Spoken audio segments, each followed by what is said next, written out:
Hi, I'm Detective Incognito, and I explore events that challenge what we know about our current world. What you're about to hear will change the way you see life. Welcome to another investigation. Massachusetts Institute of Technology, 1966. A secretary sits alone in a computer lab, typing intimate secrets to what she believes is an understanding listener. Hours pass. She reveals fears, frustrations, deeply personal thoughts. Then she discovers the truth. The therapist she confided in wasn't human. It was a machine. 200 lines of code.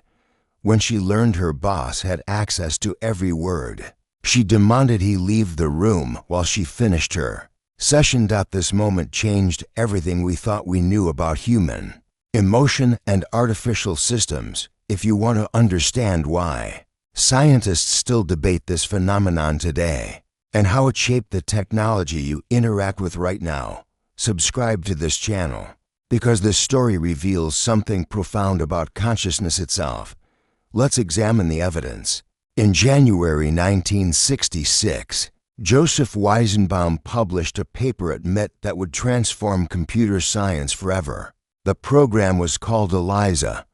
Weizenbaum designed it with a clear purpose: to demonstrate how superficial communication between humans and machines truly was. He believed the experiment would expose the obvious limitations of artificial conversation. ELIZA operated on remarkably simple principles: 200 lines of code, pattern-matching algorithms that identified keywords in typed sentences. The script called Doctor simulated a Rogerian psychotherapist, a therapeutic approach that reflects questions back to patients. The irony was exquisite. Weizenbaum created ELIZA to prove machines couldn't genuinely communicate. Instead, it convinced people of exactly the opposite. The program worked by transforming statements into questions, creating an illusion of attentive listening without any understanding whatsoever. It was an exercise in linguistic mirrors, designed to fail at creating meaningful connection. But something happened that Weizenbaum never anticipated. Within days of deploying ELIZA, researchers at MIT began observing an unexplained phenomenon. Secretaries, staff members, people with no technical background started treating the program as if it possessed genuine empathy. They knew intellectually it was software, yet emotionally they responded as though speaking to a real therapist.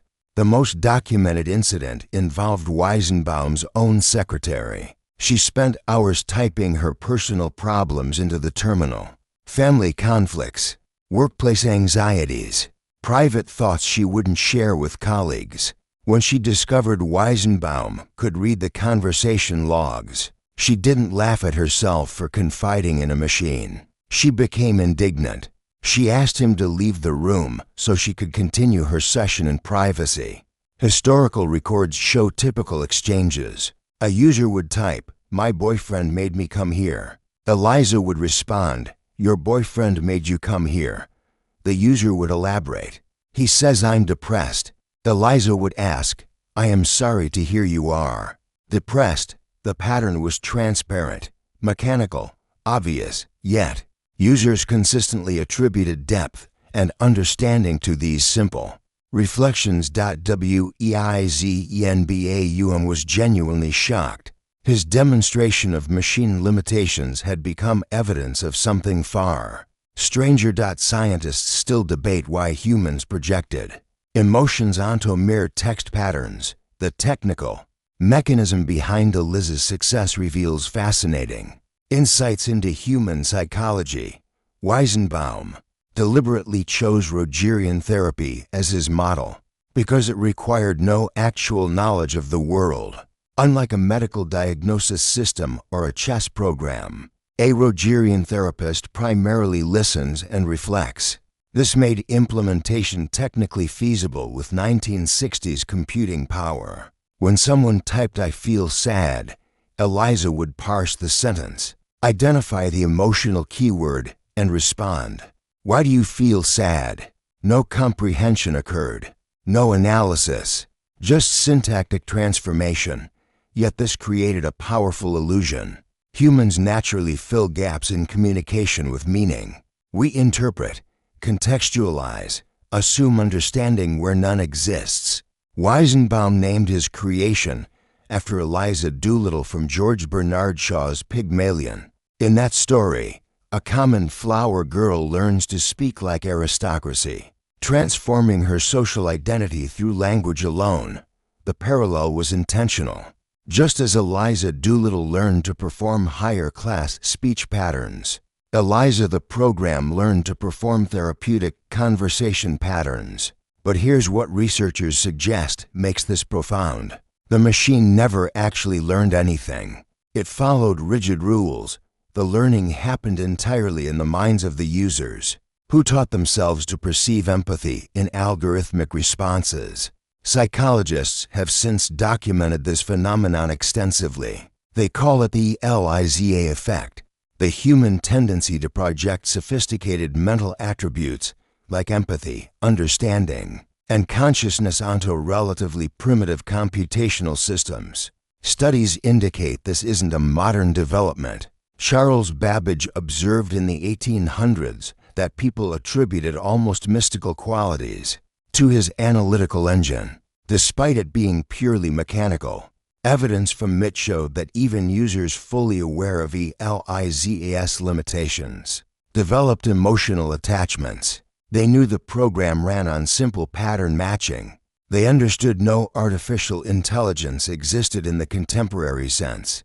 Yet they experienced something psychologists call transference, projecting emotional significance onto the interaction. In 1966, Weizenbaum wrote something prescient in his original paper. He warned about a certain danger lurking in how easily illusions of understanding could be created, and maintained he worried about the implications for human relationships, for therapy, for trust itself. What happens when we can no longer distinguish simulation from genuine connection? Researchers studying human-computer interaction continue examining this question. The ELIZA effect isn't about fooling stupid people. It reveals a universal vulnerability in how humans process social interaction. We're evolutionarily wired to seek connection, to interpret communication charitably, to find meaning in patterns. Studies indicate this wasn't just about Eliza. It revealed something fundamental about human nature. Eliza's unexpected success opened an entirely new field of scientific inquiry. In 1995, Rosalind Picard at MIT published Effective Computing, formalizing the study of emotions in computational systems. Her work built directly on questions Weizenbaum's experiment had raised 3 decades earlier. The evolution is remarkable. From ELIZA's to 100 lines of code to modern voice assistants, like Siri and Alexa, from crude text parsers to sophisticated, therapeutic chatbots used in mental health treatment. Today, technology advanced exponentially, yet the fundamental challenge remains unresolved. Modern AI systems can recognize emotional cues in voice tone, facial expressions, text sentiment.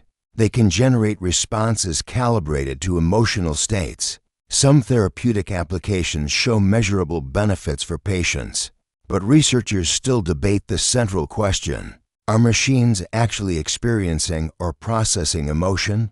Or are humans simply projecting emotional meaning onto increasingly sophisticated simulations?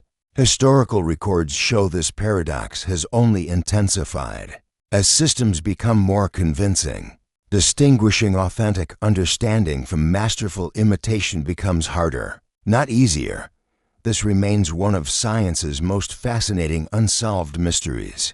Every conversation with the ELIZA was fundamentally a conversation with ourselves. The machine held no opinions, felt no empathy, understood nothing. It functioned as a mirror, reflecting our words back with minimal transformation.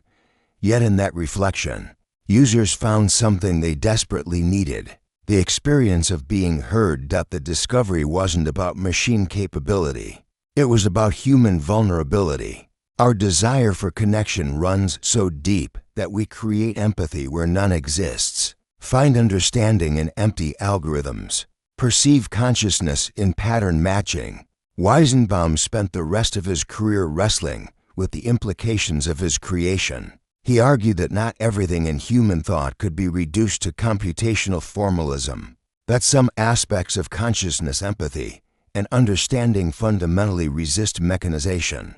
We now live in an era of emotionally responsive artificial intelligence, systems that comfort, counsel, and connect with millions of users daily. The question Eliza posed in 1966 remains unanswered. If a machine can make us feel understood, does it matter whether it truly understands? Or have we simply built increasingly sophisticated mirrors that reflect our need for connection back at us? Understanding this history isn't about judging those who found meaning in Eliza's responses. It's about recognizing that the boundary between authentic emotion and convincing simulation has always been more permeable than we believed. If exploring these mysteries of consciousness and technology fascinates you, join this journey. More discoveries await, more questions to unravel. Because in the end, Eliza didn't teach us about machines. It taught us about ourselves. If you liked, subscribe to the channel, like the video, and activate the bell. Leave your opinion in the comments to let me know what you thought. Thanks for sticking around, and see you in the next video.